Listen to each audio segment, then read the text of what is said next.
ফের গোটা বিশ্ব জুড়ে লকডাউনের সম্ভাবনা। বন্ধুরা, এই মুহূর্তে রান্নার গ্যাস সিলিন্ডার থেকে শুরু করে পেট্রোল ডিজেলকে নিয়ে 60টি কড়া নির্দেশ জারি করা হয়েছে। হ্যাঁ বন্ধুরা, কেন বিশ্ব জুড়ে লকডাউনের সম্ভাবনা তৈরি হয়েছে, এই মুহূর্তে কি আপডেট উঠে এসেছে কেন্দ্রীয় সরকারের তরফ থেকে এবং IFE এর তরফ থেকে, আজকের এই ভিডিওতে আপনাদেরকে এই বিষয়ে একদম বিস্তারিতভাবে জানিয়ে দেব। পাশাপাশি আমরা জেনে নেব যে ইতিমধ্যেই 60টি সতর্কবার্তাও জারি করা হয়েছে, অর্থাৎ নির্দেশিকাও জারি করা হয়েছে। তো কি নির্দেশিকা জারি করা হয়েছে সেই বিষয়েও কিন্তু আমরা আলোচনা করব। তো ভিডিওটি অত্যন্ত গুরুত্বপূর্ণ হতে চলেছে। অবশ্যই ভিডিওটিতে আপনারা প্রত্যেকেই প্রথম থেকেই শেষ পর্যন্ত সঙ্গে থাকবেন এবং নতুন হয়ে থাকলে চ্যানেলটিকে সাবস্ক্রাইব করে পাশের দেওয়া বেল আইকনটিকেও প্রেস করে অল নোটিফিকেশনটিকে বাজিয়ে দেবেন। তো বন্ধুরা, আমরা সরাসরি আপডেটে চলে যাই এবং দেখে নিই এই মুহূর্তে যে গুরুত্বপূর্ণ আপডেটটি উঠে এসেছে সেখানে কি বলেছে।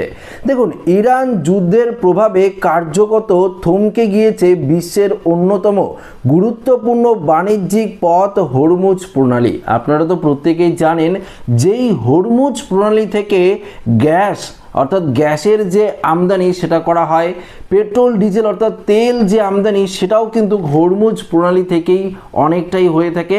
তাই এই হরমুজ প্রণালী থেকে সমস্ত কিছু বন্ধ হয়ে যাওয়ার কারণেই আপনারা দেখবেন যে গ্যাসের যে সংকট সেটা কিন্তু দেখা দিয়েছে।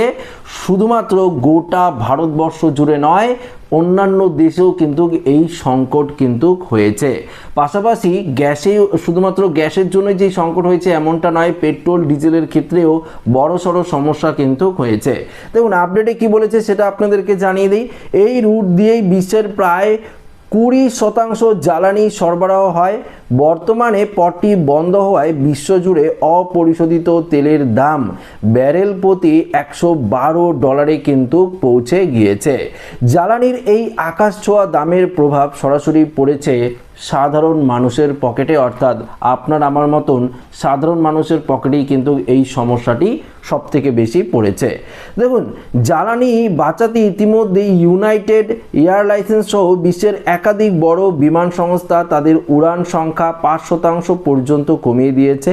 অনেক দেশেই এখন নাগরিকদের অপ্রয়োজনীয় ভ্রমণ এড়িয়ে চলার পরামর্শ দিচ্ছে, যা সাধারণ মানুষকে করোনাকালের সেই ভয়াবহ দিনগুলির কথা কিন্তু মনে করিয়ে দিচ্ছে। মনে আছে তো আপনাদের, যখন করোনা ভাইরাস গোটা বিশ্ব জুড়ে তাণ্ডব চালিয়েছিল তখন লকডাউনের কথা তো আপনাদের মনে আছে। দেখুন, এরকমই সেম পরিস্থিতি কিন্তু হতে পারে যদি এই যুদ্ধ পরিস্থিতি আরও কন্টিনিউ চলে। দেখুন, এখানে কি বলেছে, জাপান, দক্ষিণ কোরিয়া এবং ফিলিপিন্সের ইতিমধ্যেই শুরু হয়েছে তেলের রেশনিং পরিস্থিতি। এখানে প্রতিবেশী রাষ্ট্র বাংলাদেশ এবং শ্রীলঙ্কায় পেট্রোল পাম্পের সামনে দীর্ঘ লাইনে নিত্যদিনের চিত্র। এই পরিস্থিতিতে আন্তর্জাতিক শক্তি সংস্থা অর্থাৎ IEA বিশেষ পরিকল্পনা গ্রহণ করার পরামর্শ দিয়েছে, যা এক প্রকারান্তরে লকডাউনেরই নামান্তর।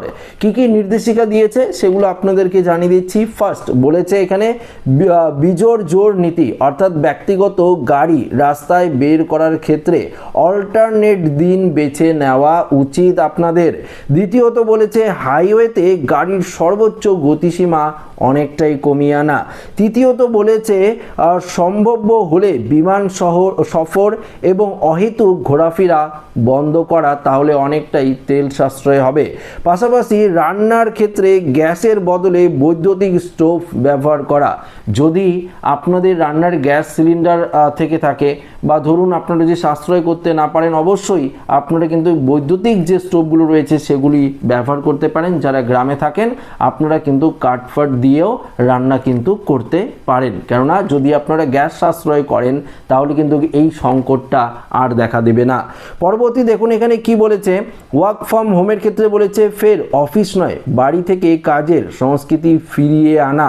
পাশাপাশি বলেছে গণপরিবহনের ক্ষেত্রে কি বলেছে, ব্যক্তিগত গাড়ির বদলে বাস বা ট্রেনের ব্যবহার বাড়ানো। যদি আপনারা ব্যক্তিগত গাড়ি কম ব্যবহার করেন তাহলে তো পেট্রোল এবং ডিজেলের যে সংকট সেটাও কিন্তু দেখা দেবে না। যদি আপনারা নর্মাল যে বাস ট্রেন যেগুলো রয়েছে সেগুলো যদি আপনারা ব্যবহার করেন সেক্ষেত্রে কিন্তু অনেকটাই সুবিধা হবে এবং তেলের যে সংকট সেটা থেকে অনেকটাই রেহাই মিলবে। এখানে বলেছে পণ্যবাহী গাড়িগুলিকে আরও পরিকল্পিতভাবে চালানো। যে সমস্ত পণ্যবাহী গাড়ি রয়েছে যেগুলো মালপত্র পরিবহন করে সেই সমস্ত গাড়িগুলিকে আরও পরিকল্পিতভাবে চালানোর কথাও কিন্তু বলে দেওয়া হয়েছে সমস্ত দেশকে। দেখুন এখানে কি বলেছে, বিশেষজ্ঞদের মতে সরকারগুলি একে সরাসরি লকডাউন না বলে এখানে জ্বালানি নিরাপত্তা বললেও সাধারণ মানুষের জীবনযাত্রার প্রভাব হবে ঠিক কোভিডের মতোই। বর্তমান পরিস্থিতি ইঙ্গিত দিচ্ছে যে বিশ্বে ফের এক দীর্ঘস্থায়ী অর্থনৈতিক ও সামাজিক স্থিরতার দিকে কিন্তু এগোচ্ছে।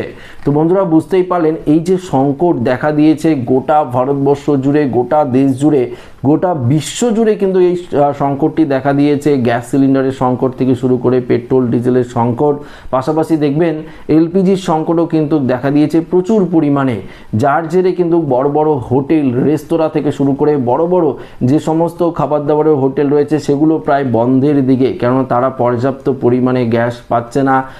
পাশাপাশি যে সমস্ত ছোট ছোট দোকানগুলো রয়েছে সেগুলো প্রায় বন্ধের দিকে, কেননা তারাও পর্যাপ্ত পরিমাণে গ্যাস পাচ্ছে না। এবং সাধারণ মানুষ যাদের গ্যাস সিলিন্ডার ছাড়া চলে না সেক্ষেত্রে তারাও কিন্তু একটা বড়সড় সমস্যায় পড়ছে। কেননা আপনারা জানেন যে শহর অঞ্চলে 25 দিন পরেই গ্যাস সিলিন্ডার বুকিং করতে পারবেন, গ্রাম অঞ্চলে 45 দিন পরেই আপনারা গ্যাস সিলিন্ডার বুকিং করতে পারবেন। কিন্তু যে পরিবারে বেশি লোকজন রয়েছে তাদের ক্ষেত্রে কিন্তু একটা সমস্যার সম্মুখীন কিন্তু হওয়ার সম্ভাবনা রয়েছে। পাশাপাশি এই যে তেলের সংকট, পেট্রোল ডিজেল যদি সংকট থাকে তাহলে তো অনেকটাই কিন্তু অসুবিধায় পড়বে সাধারণ মানুষরা। এবং তার জন্যই এই যে নির্দেশিকাগুলি জারি করা হয়েছে যে যদি আপনাদের নিজস্ব গাড়ি থাকে সেগুলোকে কমিয়ে নর্মালি আপনারা বাস, ট্রাম বা ট্রেনে যাতায়াত করতে বলা হয়েছে, তাহলে অনেকটাই সংকট কমবে। পাশাপাশি বৈদ্যুতিক যে স্টোভ রয়েছে সেগুলো ব্যবহার করতে বলা রয়েছে, তাহলে গ্যাসের সংকট অনেকটাই কমবে। এই সমস্ত জিনিসগুলো আপনারা যদি মেনে চলেন তাহলে কিন্তু এই গ্যাসের সংকট এবং তেলের সংকট অনেকটাই কিন্তু কমার সম্ভাবনা রয়েছে। তো বন্ধুরা আশা রাখবো ভিডিওটি প্রত্যেকের ভালো লেগেছে। ভিডিওটি ভালো লাগলে লাইক করবেন, বন্ধুদের সাথে শেয়ার করবেন, নতুন হয়ে থাকলে চ্যানেলটিকে সাবস্ক্রাইব করে আমাদের সঙ্গে জুড়ে থাকবেন। ধন্যবাদ।